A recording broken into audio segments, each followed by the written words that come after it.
den slutter. Og der var 94 stemte for, 77 imod, ingen hverken for eller imod.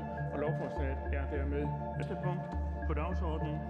Og det er anden sidste behandling af beslutningsforslag nummer B 87.